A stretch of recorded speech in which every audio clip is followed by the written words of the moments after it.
Hi, everyone. Welcome to Itsy Bitsy's live read of Chasing Roses by Jean M. Grant. Chapter 1 Olivia. I was stuck. Again.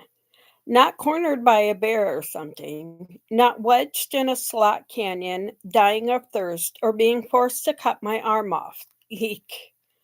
My dad always said I had a colorful imagination.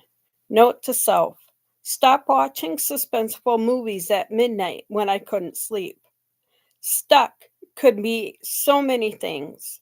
No bear, no canyon. That was good at least. I wasn't stuck in my personal life, as in trapped in a stale relationship either. A man who sticks around, what's that?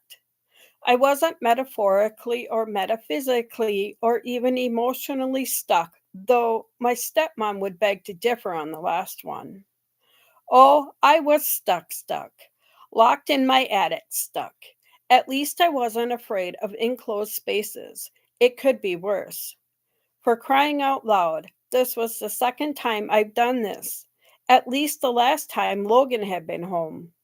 Damn that ancient gate latch on an even older door.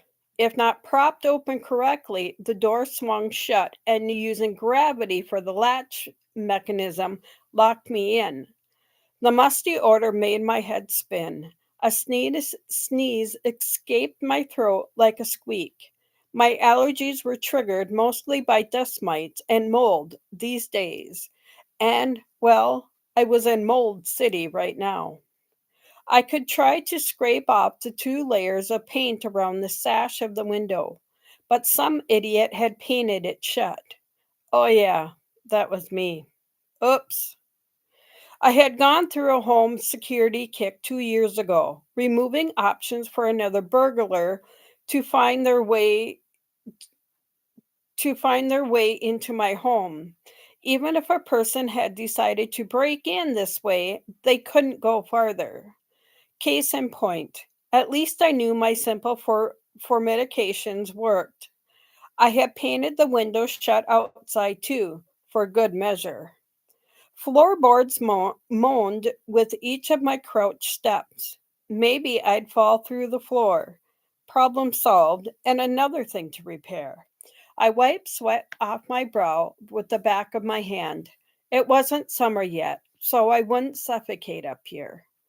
Good job, me, for picking the right time of the year to get stuck.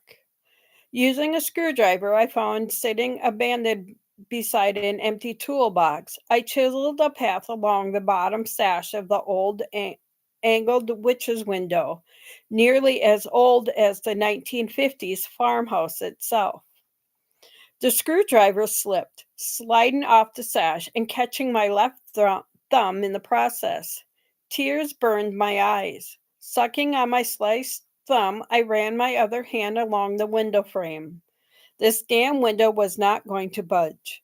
The path of freedom teased me through the clouded glass, scramble down the shingled roof, shimmy onto the old maple tree with the wire swing, and escape into the sunset. No one in their right mind would come up here. Then somebody did. Me. I decided foolishly to take the mold issue into my own hands. I panicked at seeing a dead mouse, kicked the door stopper, and so it shut, automatically locking me in. The door opened out into the stairwell, so I didn't even have hinges I could try to loosen. I fell onto an old chair cushion. A plum of dust shot into the already stagnant air. I sneezed again.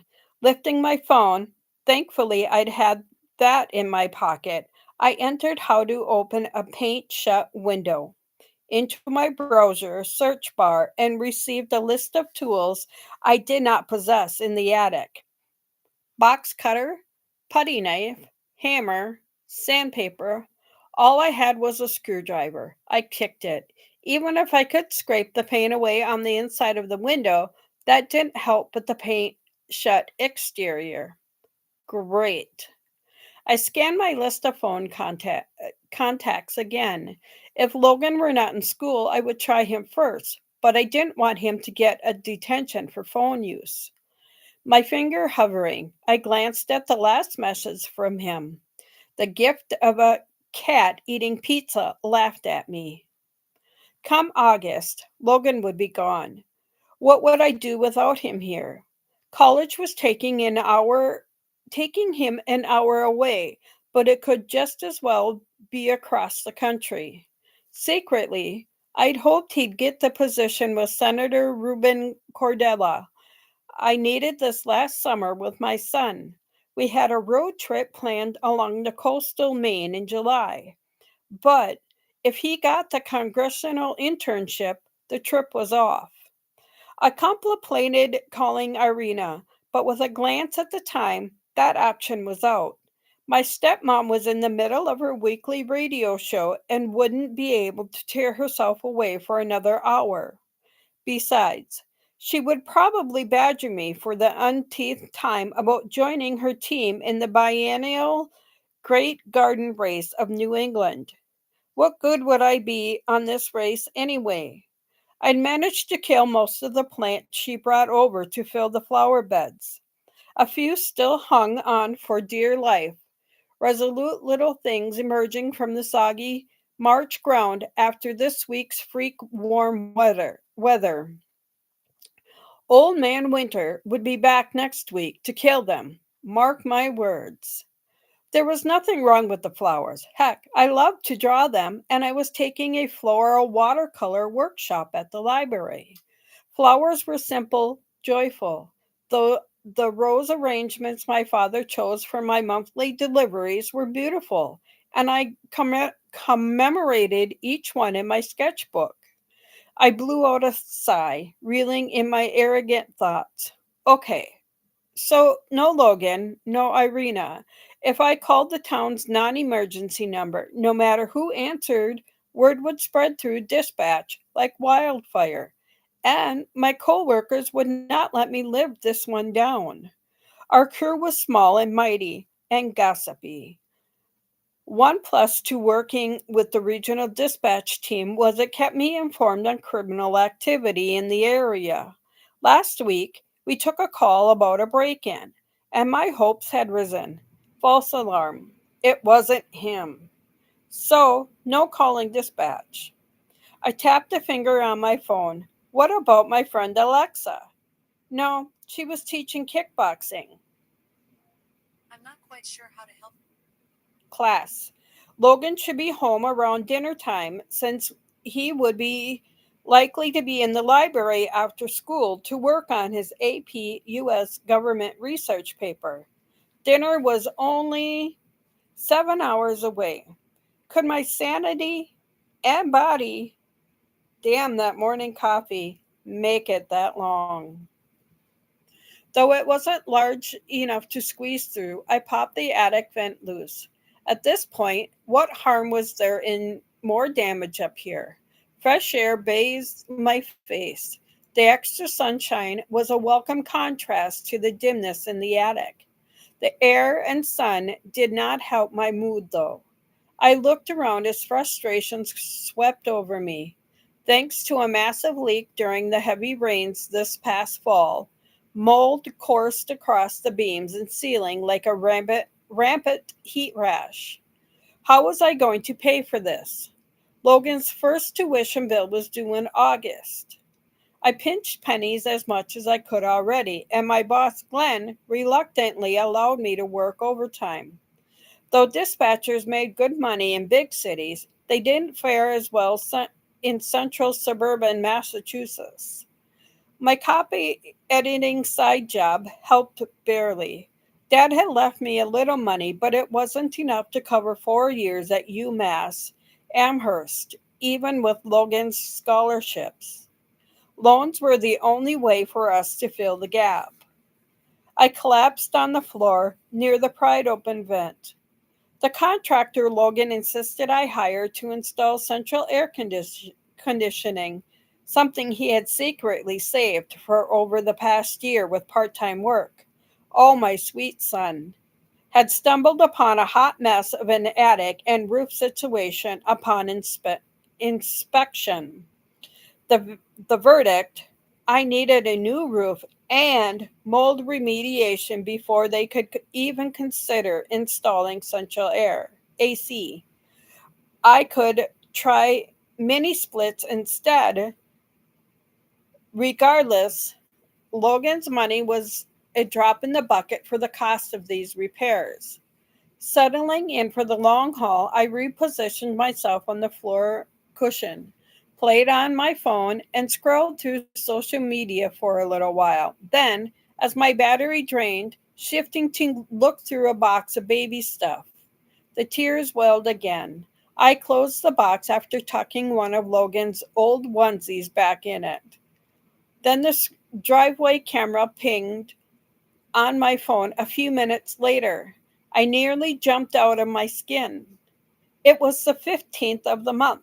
Of course. Walt. I opened the video app. A Parks Pedals delivery van idled in my driveway. The lemon yellow circlet of blossoms in the logo. A smiling beacon. Saved by the flowers. I sent a look up to the moldy and water damaged rafters, tears of relief blurring my eyes. Thank you, Dad. Via the app, I watched Walt lean into the van, which he had parked further down the driveway today. His habits had become a bit off lately. Once he came to the garage door instead of the front. Another time, he delivered me someone else's get well soon basket. Regardless, I looked forward to seeing him each month, and especially today. Say bye, Walt, I said to myself. In my euphoria or mental exhaustion, the phone slipped from my hands. I scrambled on my hands and knees for it. The doorbell rang, and the video showed that the top of his uniform's blue cap. I must have nudged the camera by mistake when changing the porch light bulbs yesterday. He was holding this month's arrangement of roses. I squinted. Yellow roses. I loved yellow. Dad knew. He always had. 2 years now, and the flowers kept on coming through the Rose of the Month Club membership. A little gift he had left behind. Roses for my little Olivia Rose. Dad, Dad would say to me as a girl, gifting me the flowers every year for my birthday. My dad had been the sentimental type. He said he got teased awfully for the surname, and later in life he went by JR instead of Jerry Rose. I sighed, my heart welling with an aching sadness.